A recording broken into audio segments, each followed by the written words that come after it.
یا علی مدد. الوائز ابو علی.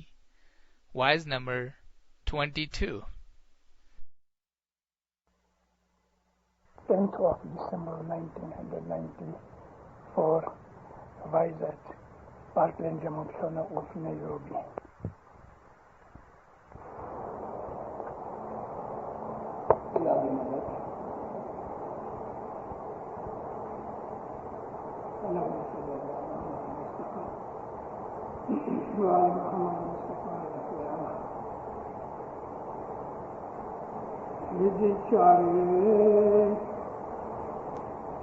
چار جگنا جیوڑا تمہارا سو کیے تھانے وسنتا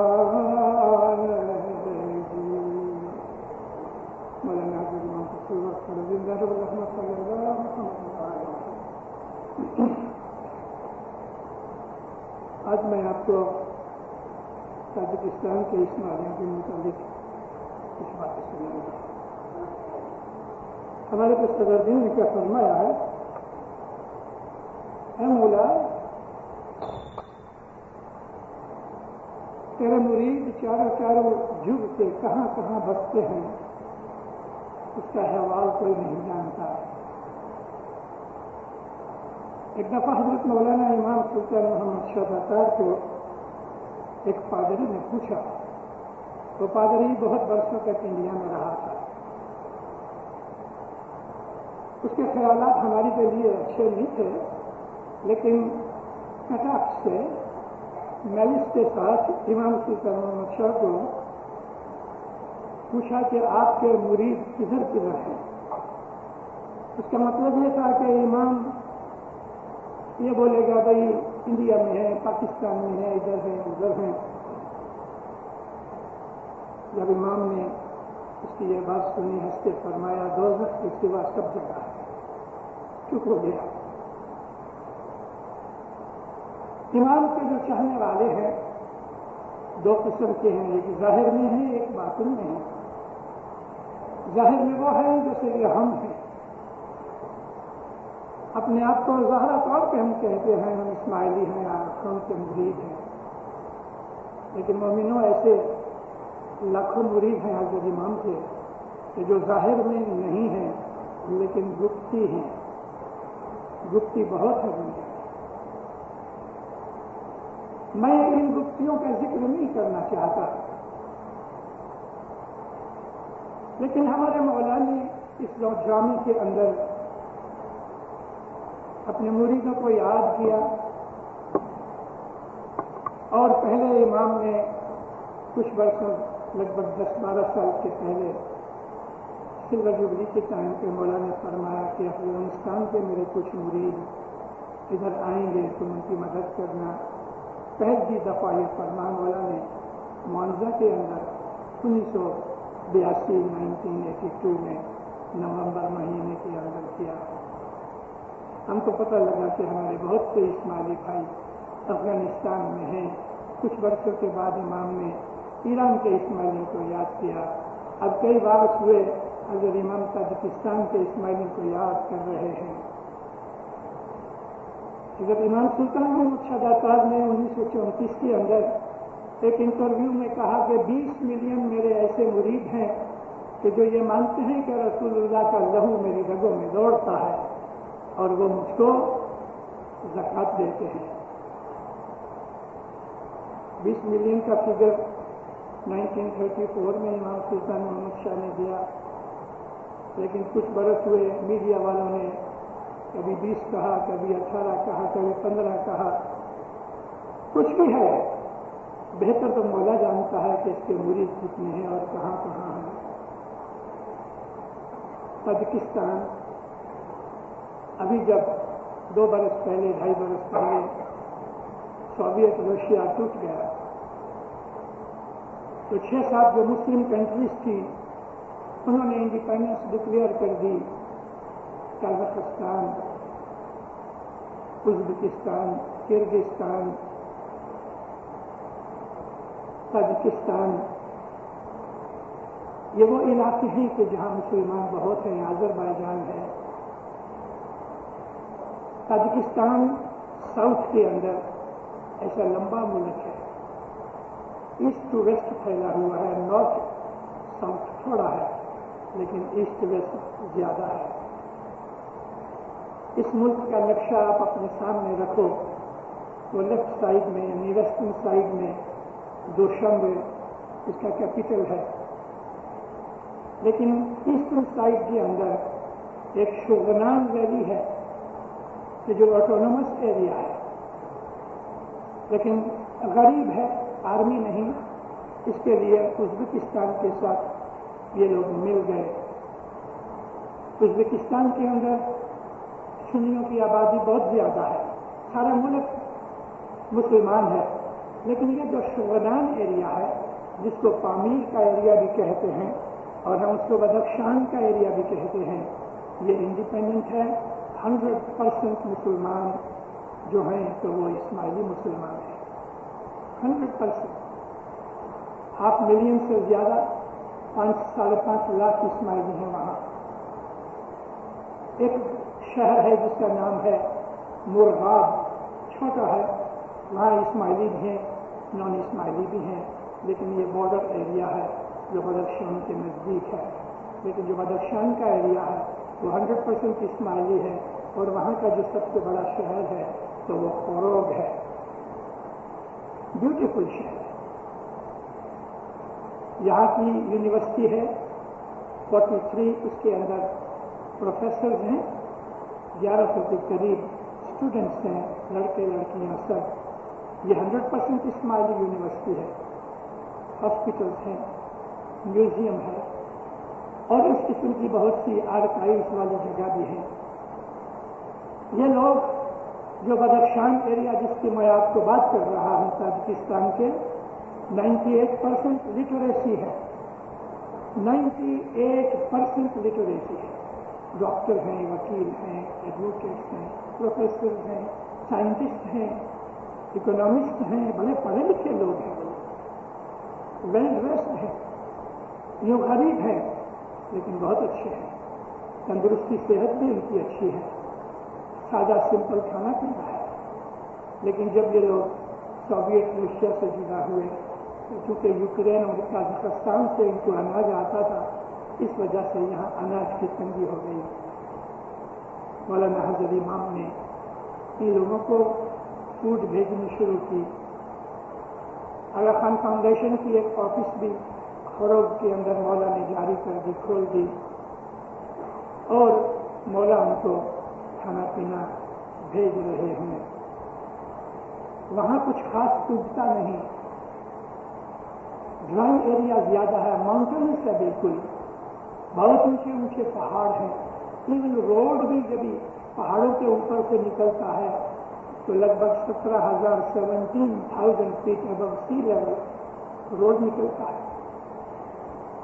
اس ایریا کے اندر میں جب مسافری کر رہا تھا، میں نے یہ سارا ٹرپ بائی روڈ کیا ہے، کیونکہ فیول نہ ہونے کی وجہ سے ایئر سروسز بند ہیں، اور تھوڑی سی ہیں تو ریسٹرکٹڈ ہے گورنمنٹ یا ملٹری کے کام کاج کے لیے، تو نہ چھٹکارے مجھے روڈ سے جانا پڑا۔ روڈ میں چلتے چلتے شوگنان پہنچنے سے پہلے شام ہو گئی ایک جگہ۔ ہم کو مجبوراً ایک چھوٹے سے گاؤں میں رہنا پڑا۔ اس گاؤں کا نام ہے کراکل۔ اس کے پاس ایک بہت بڑی لیک ہے، اس لیک کا نام ہے کراکل، اور یہ چھوٹا سا سیٹلمنٹ ہے، 500-600 عورت مرد بچے ہیں۔ یہاں ہم کو ٹھہرنا پڑا۔ اب کوئی ادھر اسماعیلی نہیں تھا، لیکن جب ہم اس گاؤں کے اندر گئے تو پوچھا کہ بھئی یہاں تمہارا چیف کون ہے، تو اس کے گھر پہنچے، اور اس کو جب میرے ساتھی جو تھے انہوں نے کہا کہ ہم کو ادھر رات رہنی ہے، ہمارا خان کے مرید ہیں، تو اتنا خوش ہوا، بھاگا بھاگا آیا، ہم کو بڑی عزت کے ساتھ لے گیا۔ تو سنی تھا، اور اصل میں وہ تاجک نہیں تھا لیکن کرگیز تھا۔ کرگستان والے یہ جو اوریجنلی منگولینز ہیں مگر ادھر آ کے بہت برسوں سے رہے ہیں، بڑی عزت سے لے گیا، اور جو کچھ بھی اس کے پاس سے بیسٹ حالت تھی ہمارے سامنے، اس نے وہ پوش کی، رات کو کھانا بھی کھلایا، امرات ٹھہرے دی، اور وہ کہتا تھا کہ اس کو میری طرف سے، ہم سب کی طرف سے شکرانہ ادا کرنا، اگر اس امام ہم کو کھانا نہیں بھیجتے تو ہم تو سب مر جاتے۔ یہ ساری 500 ساڑھے 500 کی جو بستی ہے، ان کو بھی امام کھانا پہنچاتے تھے بھی، ابھی بھی پہنچاتے ہیں، کیونکہ ارد گرد کچھ اٹھتا نہیں اگر امام ان کو فوڈ سپلائی کرتے ہیں، اور وہ لوگ بہت ہی شکر گزار ہیں حضرت امام کے۔ حالانکہ اس نے کہا کہ ہم اسماعیلی نہیں ہیں، لیکن پھر بھی اس نے ہم کو اس طرح سے مدد کی ہے، ہم بہت شکر گزار ہیں۔ مولانا حضرت امام کا دنیا بھر میں بھی انفلوئنس ادھر کافی ہے۔ یہ جو بدخشان ہے حقیقت میں آدھا ادھر ہے تاجکستان میں، آدھا افغانستان میں ہے، اور افغانستان کا بارڈر لگتا ہے، اور یہ دو بدخشان کے بیچ میں ایک ریور ہے جس کو پنج دریا کہتے ہیں، کیونکہ وہ 5 پہاڑوں میں سے چھوٹی چھوٹی ندیاں نکل کے اس کو ایک بڑا ریور بناتی ہیں، اور وہ ہمیشہ پانی سے بھرا رہتا ہے، لیکن جب ونٹر آتا ہے تو اوپر جم جاتا ہے، سنو اور آئس بن جاتی ہے۔ اس طرف بدخشان ہے افغانستان کا، اور اس افغانستان کے ایریا کے اندر لاکھوں اسماعیلی ہیں، لیکن انفارچونیٹلی ان کے اندر لٹریسی بہت کم ہے، ہارڈلی 10-15% لٹریسی ہے، اور اس بدخشان میں ازبکستان کا جو بدخشان ہے اس میں 98% لٹریسی ہے۔ اس طرف لوگ اتنے پڑھے لکھے نہ ہونے کی وجہ سے ان کی جو دنیاوی حالت ہے وہ بہت پور ہے، موسٹلی کھیروت ہیں، یعنی کہ فارمر پیزنٹ ہیں۔ یہ جو علاقہ ہے، اس علاقے کے اندر جب سوویت رشیا تھی تو یہ لوگ بڑے بڑے آفیسز کے اوپر تھے، بڑی بڑی ان کو تنخواہیں ملتی تھیں۔ ابھی بھی کمیونسٹ پارٹی ہے کہ جس کے اندر سب کے سب اسماعیلی ہیں، اب ان کو آزادی مل گئی ہے۔ کمیونسٹ پارٹی رکھنے کی ایک خاص وجہ بھی ہے پولیٹیکلی، وہ لوگ ارد گرد کے دوسرے علاقوں کے ساتھ فوراً یکایک آل آف اے سڈن توڑنا نہیں چاہتے۔ میں ان کی یہ کمیونسٹ پارٹی کے آفیسز بھی میں نے دیکھے، وہ لوگ بڑے ایماندار ہیں، بہت ایماندار ہیں، امام سے پیار کرتے ہیں، لیکن تقریباً 75 ایئرس کمیونسٹ ریجم کے اندر کہ جو کمیونسٹ جب یہ ریولیوشن شروع ہوئی، یہ ریولیوشن شروع ہوئی 1917 میں، اس وقت یورپ کے اندر لڑائی جاری تھی۔ 2-3 برس کے بعد ایسا حال بنا کہ 1919 اور 20 کے درمیان انہوں نے زار آف رشیا جو رائل فیملی تھی ان سب کو مار ڈالا، بچے مار ڈالے، سب کو مار ڈالا۔ 2-3 دن بھاگ گئے یورپ کی طرف، وہ بچ گئے، لیکن ساری زار کی فیملی کو انہوں نے مار ڈالا۔ بعد میں کمیونسٹ ریجم شروع ہوا، اور 1921 میں لینن ان کا فرسٹ پریزیڈنٹ بنا۔ مولانا حضرت امام سلطان محمد شہزاد تاج نے 1922 میں 22 میں مشنری سبزلی کو ایک تالیکہ دے کے ان علاقوں میں بھیجا۔ سبزلی مشنری 2 دوسرے اسماعیلیوں کے ساتھ بامبے سے پشاور آئے، اور پشاور سے وایا نوشہرہ یہ چترال پہنچے، دیر ہو کے چترال گئے، چترال سے اوپر علاقہ سینٹرل ایشیا کا پامیر کے علاقے میں داخل ہوئے۔ یہ وہی پامیر کا علاقہ ہے جس کو آج ہم بدخشان کہتے ہیں، کہ جو آدھا افغانستان میں ہے، آدھا ادھر رشیا کے اندر ہے۔ ان تمام علاقوں میں سبزلی مشنری گھومے، مولا کا تالیکہ ان کو دکھایا۔ ایک گجراتی کے اندر سبزلی مشنری نے مدھیہ ایشیانی مسافری اوپر گجراتی میں کتاب بھی لکھی ہوئی ہے، شاید آپ کی لائبریری میں ہوئے۔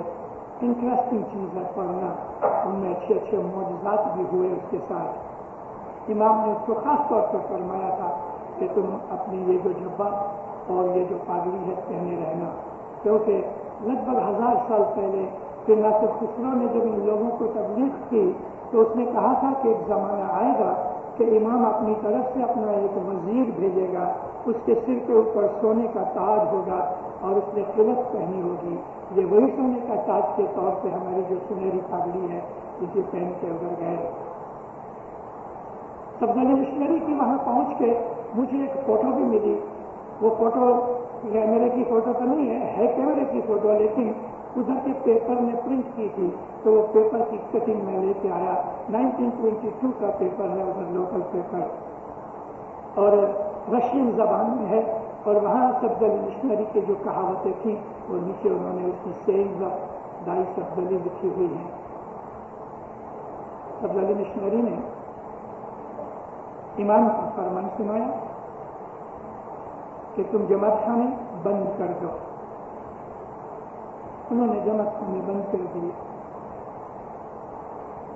اس وقت وہ لوگ جو کچھ بھی عبادت بندگی کرتے تھے مولا نے سب بند کرا دی، اور حکم یہ کیا کہ صبح کی 5 تسبیحاں حق نام پیر شاہ پیر شاہ پیر شاہ، ایسی 100 دانے کی 5 تسبیحاں صبح نکالا کرو دعا کے طور پہ، 5 تسبیحاں اسی طرح پیر شاہ کی شام کو نکالا کرو پہلی دعا کے طور پہ، اور 5 تسبیحاں ہماری جو دوسری عشاء کی دعا ہے وہ نکالا کرو۔ اس طرح وہ لوگ 3 وقت 5 تسبیحاں پیر شاہ کی نکالتے ہیں، آج تک نکالتے ہیں۔ امام نے ابھی تک کوئی چینج نہیں کیا۔ جماعت خانے بند ہو گئے، ان لوگوں کو ٹھیک نہیں لگا، مگر حکم یعنی حکم۔ تبدیلی مشنری اپنا کام کر کے جب واپس آ گئے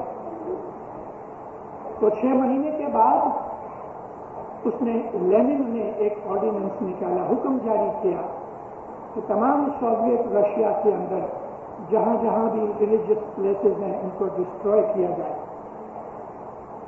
ہمارے جماعت خانے تھے ہی نہیں، بند ہو گئے تھے، جماعت خانے بند ہو گئے ہیں، اس لیے ڈسٹروائے نہ ہوئے، بچ گئے۔ مسجدیں توڑ دی، چرچز توڑ دیے، جیوز کے سینیگوگز برباد کر دیے، بعض جگہوں کے اوپر انہوں نے گھوڑے باندھے، کئی جگہوں کے اوپر انہوں نے ٹرن کر کے ملٹری کے آفیسز بنا دیے۔ مطلب یہ ہے کہ ریلیجیس پلیسز ڈسٹروائے کر دیے گئے۔ جب میں واپس ادھر سے لوٹا تو ماسکو کے اندر میں نے ٹیکسی ڈرائیور کو کہا کہ مجھے یہاں کوئی مسلم مسجد ہوئے تو لے جاؤ۔ ایک مسجد میں نے دیکھی جو ترکی نے بنوائی تھی، وہاں اس مسجد کے اندر انہوں نے گھوڑے باندھنے تھے۔ 2-2.5 برس ہوئے جب مسجد ان کو واپس ملی، اب واپس اس کو رینوویٹ کر رہے ہیں، ری بلڈ کر رہے ہیں۔ میں ادھر گیا، ان سے ملا بھی، اندر جا کے میں نے ان کے ساتھ دعا بھی مانگی، بڑی اچھی بات ہے۔ دوسری ایک مسجد ہے کہ جو سوویت گورنمنٹ کی مدد کے ساتھ جگہ ملی، اس کا قبضہ بھی واپس ملا، تو سعودی عربیہ والے اس کو بنا رہے ہیں، ابھی تک کمپلیٹ نہیں ہوئی۔ اور بھی جڑے جڑے علاقوں کے اندر میں گھوما، مسجدیں نئے سرے سے بنا رہے ہیں، حالانکہ ٹیمپریری مسجدیں انہوں نے بنا ڈالی ہیں، چھوٹا سا باندھا بنا کے، باندھا یعنی شیڈ بنا کے پتھرے کا، اس کے اندر یہ لوگ اپنی نماز پڑھتے ہیں، لیکن مسجدیں بلٹ اپ ہو رہی ہیں۔ ہمارے جماعت خانے بچ گئے۔ امام فرمایا تھا کہ تم اپنے اپنے گھروں کے اندر اپنی فیملی کو بٹھا کے دعا پڑھا کرو۔ بیت الخیال کی عبادت ان کے پاس نہیں ہے، لیکن جو بزرگ آدمی ہیں یا جو پکے ریلیجس لوگ ہیں جن کو زیادہ خیال ہے، وہ لوگ آدھی رات کے بعد عبادت میں بیٹھ جاتے ہیں، اور ان کا وہ جات کیا ہے؟ پیر شاہ۔ عبادت نہیں ہے، بیت الخیال کا بول ان کے پاس نہیں، لیکن پھر بھی رات کو اٹھ کے وہ خدا کی عبادت کرتے ہیں، دسون دیتے ہیں، جس کو مال واجب کہتے ہیں۔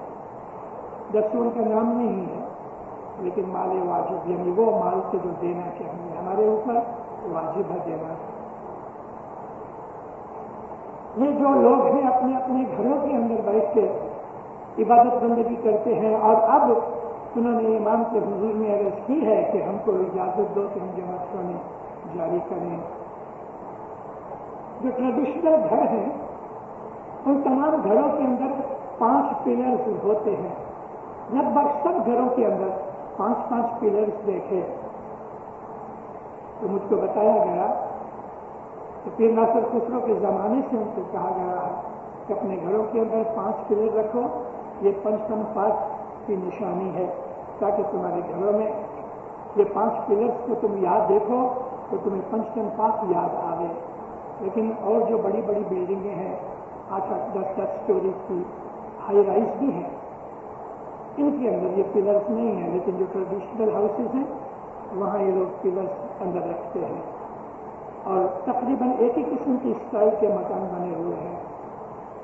آپ انٹر ہو جاؤ تو ایک چھوٹا سا پیسیج ہے کہ جہاں عام طور پہ لوگ پہلے وزٹر جاتے ہیں تو وہاں بیٹھتے ہیں. پھر اندر لیفٹ سائڈ کے اوپر ایک چھوٹا سا ہال ہوتا ہے, ایک چھوٹا سا پلیٹ فارم ہوتا ہے. یہاں یہ 5 پلر سے اس طرح سے ایل شیپ کا ان لوگوں نے یہ روم بنایا ہوتا ہے. یہاں موسٹلی یہ لوگ بیٹھتے ہیں, کھانا پینا بھی کھاتے ہیں اور رات کو اسی پلیٹ فارم کے اوپر جو ایل شیپ کا ہے اپنے بستر بچھا کے کارپیٹ بچھا کے یہ لوگ سوتے ہیں.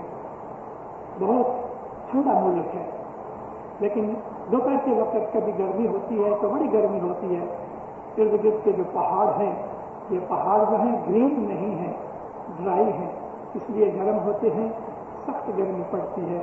لیکن شام ہوتے ہی ٹھنڈک ہو جاتی ہے اور کوئی بھی ملک یعنی کسی بھی طرح کا ان کا سیزن ہوئے ویدر ہوئے رات کو ٹھنڈی ہو جاتی ہے.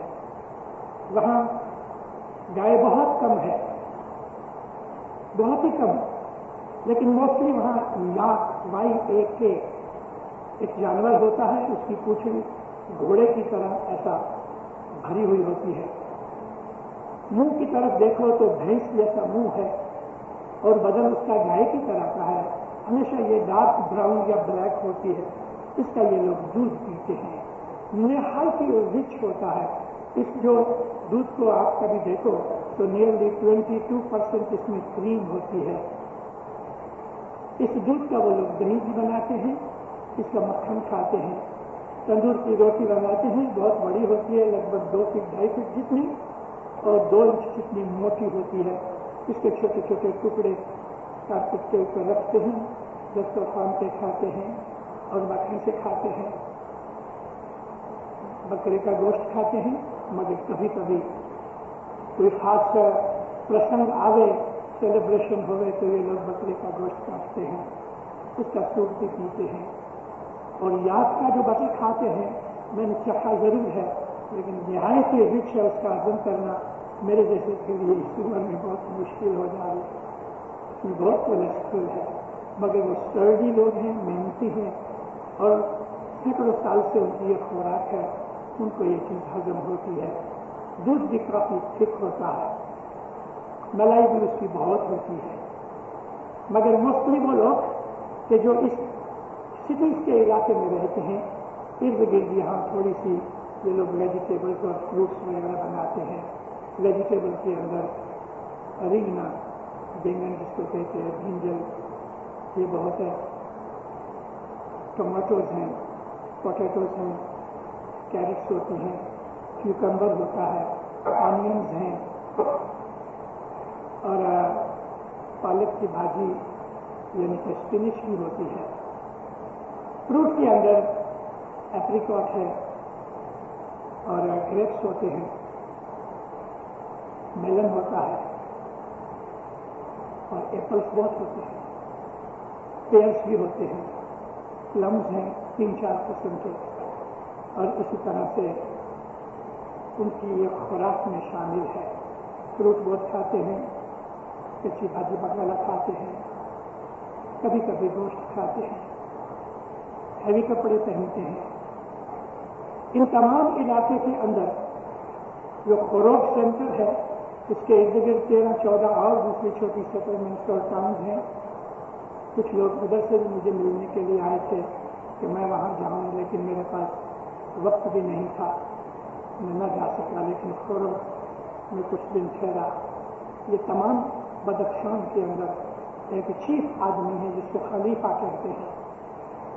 جو ابھی خلیفہ ہے 74 ایئرس کا، شاہ علوم اس کا نام ہے. اس کے جو باپ تھے وہ مولانا سلطان محمد شاہ کے حضور میں بمبئی میں 2 دفعہ ملاقات کر چکا. اس کا دادا بھی خلیفہ تھا. امام سلطان محمد شاہ نے اس کے باپ کو، آج کے خلیفہ کے باپ کو، ایک تعلیقہ بھی دیا تھا اس کی اپوائنٹمنٹ کے لیے. یہ خلیفہ کامڑیا کی طرح کا کام کرتا ہے، مکھی نہیں ہے. جب میں نے اس کو پوچھا کہ خلیفہ کی پوزیشن کیا ہے تو اس نے وہاں کہا کہ آپ کے ہاں جو کامڑیا ہوتا ہے اس کی پوزیشن یہ ہے.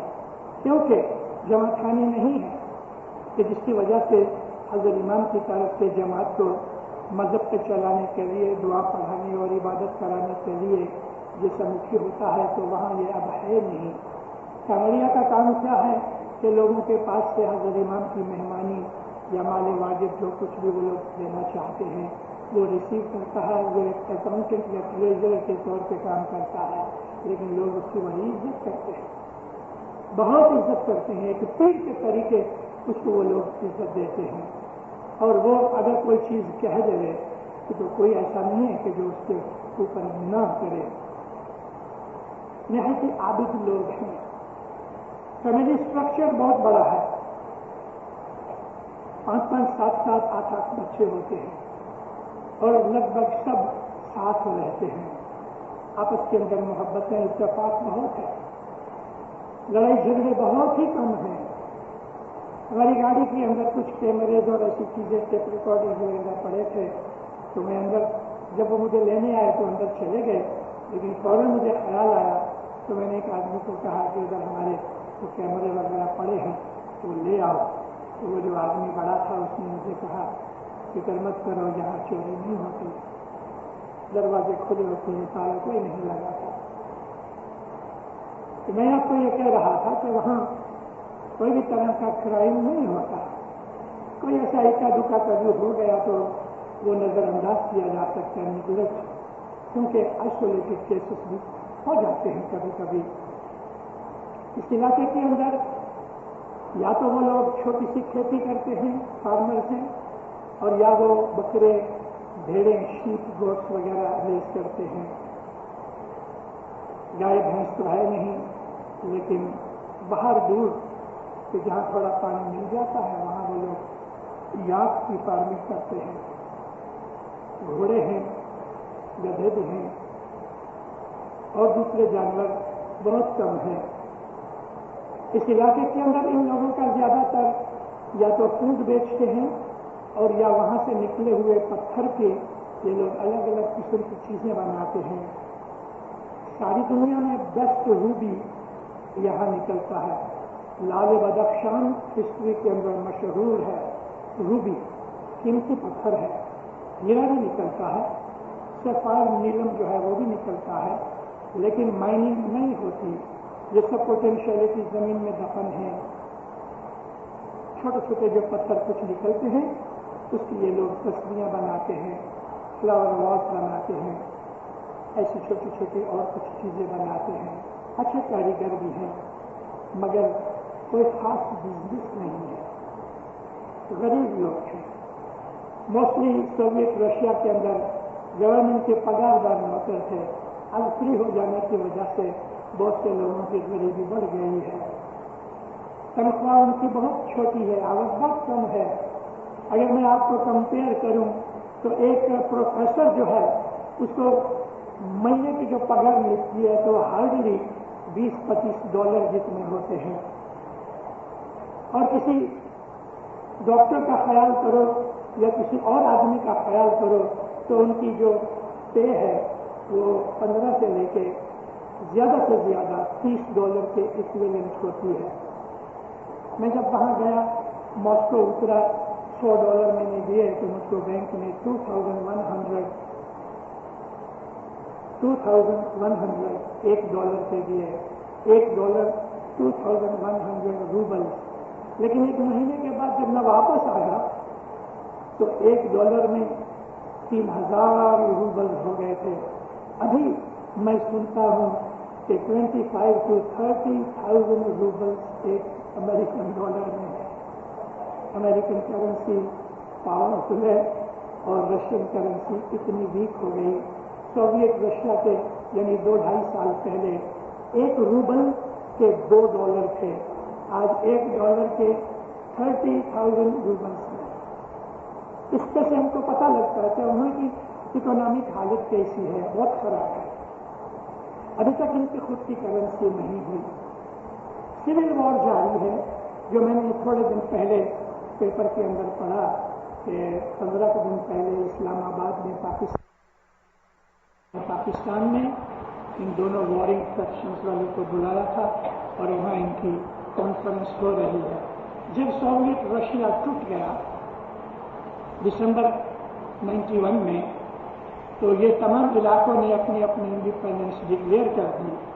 اس وقت تاجکستان کا جو کیپٹل دوشنبے ہے، اس کے اوپر جو کمیونسٹ رجیم بیٹھا تھا، انہوں نے اپنی پاور دی نہیں.